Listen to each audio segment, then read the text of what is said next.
So here's the college game day bus that's come to Boone, North Carolina. Really historic here.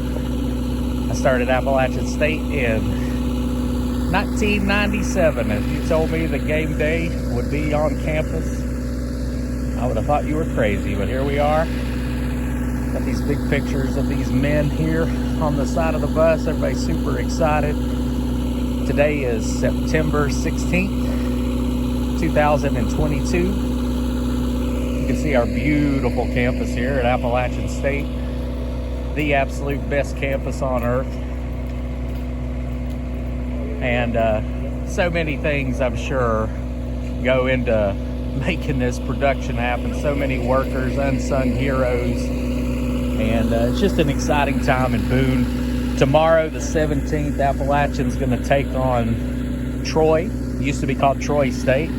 Troy State actually beat Appalachian a couple of times when we were both 1AA. Very formidable opponent. So should be an exciting game tomorrow. I'm sure they'll come ready to play. But it's so exciting to have game day up here in Boone, North Carolina. And we'll look at the stage and I'll talk a little bit more about the history of Appalachian State and kind of from my perspective and how we got to this point of having college game day on ESPN, the biggest show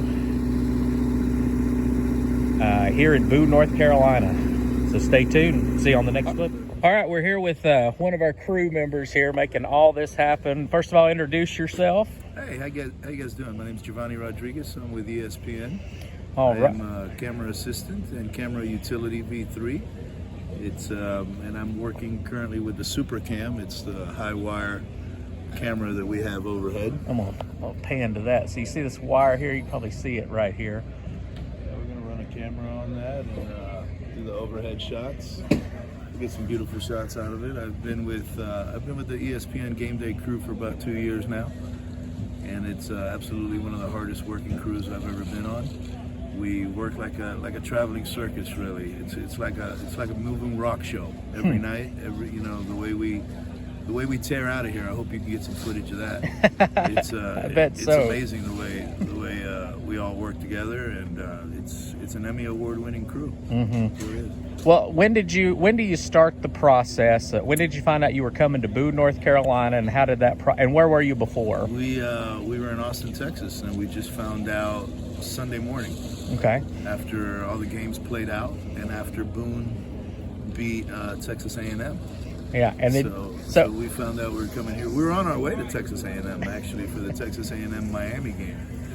But being that you guys won and you guys beat Texas A&M, I think ESPN wanted to give Boone and Appalachian State University the opportunity to get the limelight and to get some national recognition, because it's a beautiful campus. It's a beautiful town, friendly kids, friendly students, faculty. It's been amazing so far. Have you eaten some good food while you've been here? I tried some trout last night. Okay. Yeah, absolutely. Okay. They say when in Rome, right? Right. You got to get some trout out here. All right. I absolutely enjoyed it. Well, we certainly appreciate all your hard work here. Everybody that's making this happen. We got two guys right here working hard just to make everything happen here for Appalachian State, and what big exposure we're getting for ESPN. And it's people like you that won't get your TV time, the man behind the cameras, but it wouldn't happen without you guys. And we thank you guys so much. Thank you guys so much for having us. I hope you enjoy the show. Absolutely. We have a strong turnout. Thank you so much, and go Thanks, Appalachian. guys. All right, guys, we just looked at the college game day bus, and it's just so exciting for somebody like me who started in 1997. And some of you may know, some of you may not know the history of Appalachian State as far as I can go back in 1997 when I started. I don't know if I've mentioned that. But anyway, so right here is the game day set. I'll try to flip the camera here. All right, here's the game day set. Everybody's working really hard to make it happen here. I unfortunately have a wedding tomorrow. I will not get to be here.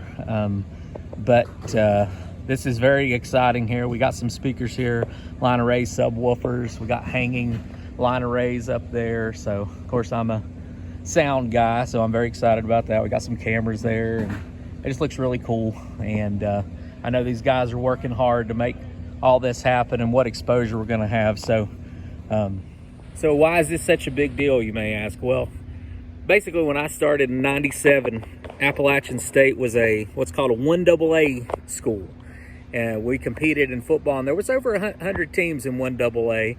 And the way that it worked is we were in the Southern Conference, and there's another team called Georgia Southern that was in our conference, and they were the 1AA national champions. If I'm not mistaken, I think that first year or second year I was there, they were number one in the nation, and they've won 6 national titles. So when I was in school, Appalachian never won that division. So what makes 1AA 1AA? Let me start there, or let me just say this. We have 20, at the time we had 20 fewer scholarships than your teams that were in 1A, the bigger schools, the bigger colleges. And we would always try to compete and play some of these 1A teams at the first of the year. One of the reasons is financially, because we would get a part of that money. And Appalachian would do what they can to compete, and sometimes we'd have a good showing, and usually it was against Wake Forest early on. And one year we actually beat Wake Forest. It didn't happen often that we would beat teams in the 1A, and you got to think, not only do they have 20 more scholarship players, but they also have just players that are bigger. And that's the main difference. It wasn't that they were necessarily so much more talented, it was that they were bigger. And when you do have fewer players, these guys can rotate in over and over. And when you go to the second tier, having less players, it's harder for us to rotate in and compete with the big guys around the third and the fourth quarter. Our guys get worn out just simply because of the size. Appalachian always had success. We were always competing for the Southern Conference Championship. In fact, that first year, Georgia Southern was number 1, and we beat them. And we stormed the field, tore the goalpost down. I'm sure it ended up in the duck pond. So just been a great ride. Fast forward to 2005, we finally got over the hump, and we won our first national championship at the 1AA level. It was super exciting, and when you hit the stadium for those playoffs, I think at the time it was a 16-team playoff. It was so exciting. The atmosphere was absolutely electric. The first year we had a really good quarterback named Richie Williams, but he got hurt in the semifinals against Furman. A guy named Trey Elder comes in. I think his first play threw a touchdown to Dexter Jackson, and we ended up winning that game. Went to the national championship, and we had to do this. It was funny. Both of those semifinals and finals, we had to do this, what's called a strip sack, where you sack the quarterback, the ball comes out. In the semifinals, we did it to win, and in the championship, we did it to win.